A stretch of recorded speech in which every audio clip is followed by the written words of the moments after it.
My goodness. እንዴት ያምራል! በእግዚአብሔር በእጅ ነው የተሳለው። በእጅ ነው የተሳለው። ሳሚ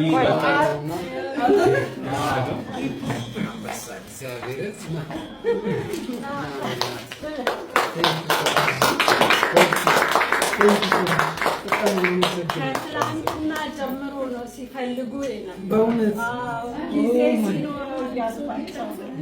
ቴንክ ዩ ሶ ማች እግዚአብሔር ያክብራችሁ። የሚገርም ሰርፕራይዝ እዚያ እረፍት ላለው ብዬ ቁጭ ብዬ ቴንክ ዩ ሶ ማች። እረፍታለሁ በዛ ሰዓት ብያቸው ትንሽ እረፍታለሁ በዛ ሰዓት ማለኝ ዶክተር እንኳን ደህና መጣ ማለት እንፈልጋለን። ስትመጣ ጥሩ አቀባበል አስበን ነበር፣ አልተሳካልንም ነበረ።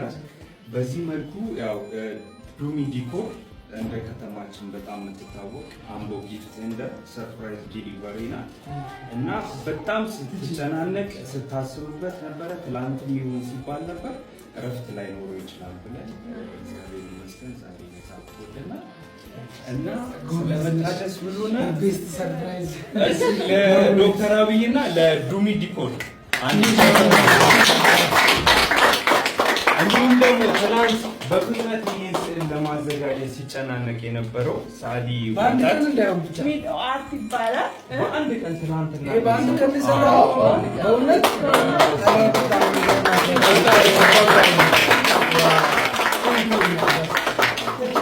ስለዚህ እጅግ አድርገን እናንተም እናመሰግናለን።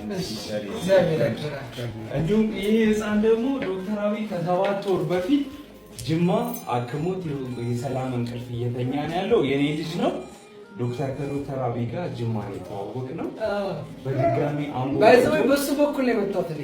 አንድ ማወቅ ያለባችሁ እሱን ነው ደውዬ እስኪ አምቦ ልምጣ እና ምን ታደርጋለህ እስኪ ቢያንስ ዛምቦ ያሉ ሆስፒታሎች እኔ አላውቃቸውም እነዚህ ሆስፒታሎች እና እስኪ አነጋግር ብዬው እሱ ራሱ በአካል ተቆማን አግኝቶ አብርቶ ሁሉ ነገር አመቻችቶ የመጣሁት በሱ በኩል ነው። ባይዘ ጅማ ነው ያገኘሁት እና አንተንም ቴንክ ዩ ሶ ማች። አይገባኝም ምክንያት ነው ባይዘ ወይሽ ሆነን ጉዳት አለባችሁ።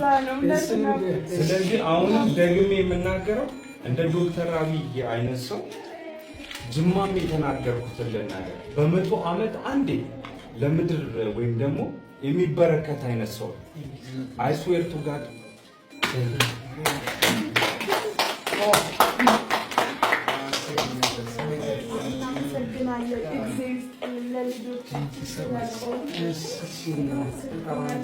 አንቺም ጎበዝ ነሽ፣ በደንብ ነው ሰርፕራይዝ ያደረግሽኝ። አንተም ጎበዝ ጀግና ነሽ። እግዚአብሔር እድሜና ጤና ይስጥህ። በእውነት ልጆች በአንተ እንዲያልፉ ስለሆነ እግዚአብሔር ማረፊያ ስላደረገ እግዚአብሔር እናመሰግናለን። አንተም ተባረክ። በጣም ቴንኪ። አብረን አንድ ፎቶ እንነሳ።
በዚህች ሕፃን ምክንያት ነው በእውነት እግዚአብሔር ያክብርሽ።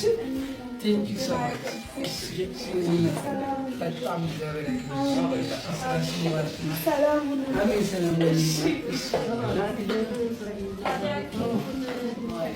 እኮ ኬኩን አታከፋፍይልንም? እሺ